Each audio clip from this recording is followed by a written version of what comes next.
আমরা কালকে যে মিছিল করব সেই মিছিল হবে অর্ধনগ্ন মিছিল। শিক্ষক শিক্ষিকা শিক্ষাকর্মীরা তারা অর্ধনগ্ন অবস্থায় মিছিল করবেন। তার একটাই কারণ যে আজকে সরকারি দুর্নীতি, কমিশন পর্ষদের দুর্নীতি, তারা এই শিক্ষা ব্যবস্থাকে এবং আমাদের যোগ্য চাকরিহারাদেরকে আজকে নগ্ন করে ছেড়ে দিয়েছেন। এবং এই বিচার ব্যবস্থা, যেখানে আমরা বিচার পাওয়ার জন্য যাই, সেই ন্যায্য বিচার আমরা পাইনি। তাই তারাও আমাদেরকে সেই নগ্ন হওয়ার পথেই এগিয়ে দিয়েছেন। তাই জন্য আমরা অর্ধনগ্ন মিছিল করব। পরিস্থিতি যদি শোচনীয় হয়, ভবিষ্যতে যদি দেখি যে যোগ্য ও মেধার ভিত্তিতে চাকরি পাওয়া একজনও যদি বঞ্চিত হয় বা তারা যদি তাদের চাকরিতে সসম্মানে ফিরে যেতে না পারে, তাহলে আরও কঠোর পদক্ষেপ আমরা নিতে বাধ্য হব।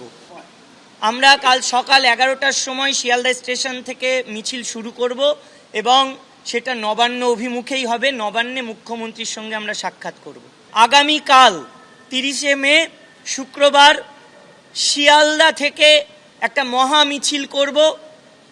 আমাদের দাবি থাকবে নবান্নে মুখ্যমন্ত্রীর সঙ্গে সাক্ষাৎ এবং পরীক্ষায় বসা নয়, পরীক্ষা ছাড়া কিভাবে যোগ্য যারা দুর্নীতির সঙ্গে যারা আপোষ করেনি তাদের চাকরিতে পুনর্বহাল করা যায়, তার জন্য কি কি পদক্ষেপ মাননীয় মুখ্যমন্ত্রী নিচ্ছেন, কমিশন নেবে বা রাজ্য সরকার নেবে।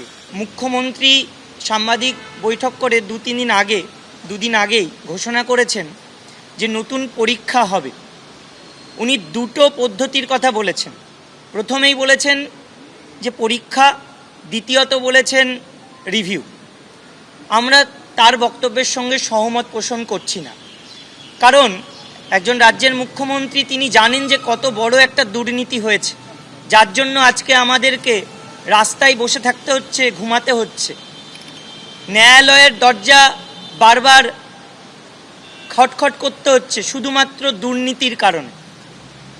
কিন্তু আজকে তিনি বলছেন যে রিভিউটা 2 নম্বরে আর 1 নম্বরে পরীক্ষা। 1 নম্বরে রিভিউ হওয়া উচিত, তারপরে কিউরেটিভ হওয়া উচিত, তারপরে হওয়া উচিত বিভিন্ন রকম আরও কি কি পদক্ষেপ আছে, আইনি লড়াইয়ে আর কি কি আছে সেটা সরকারের অবশ্যই দেখা।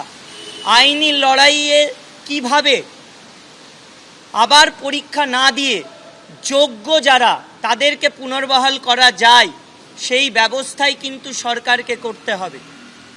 কোনোভাবেই 10 বছর পরে এসে সেই মেন্টাল স্টেবিলিটি থাকে না যে স্কুলের বাচ্চাদের পড়ানোর বিষয়বস্তু একরকম আর কম্পিটিটিভ পরীক্ষায় বসার বিষয়বস্তু আর এক রকম।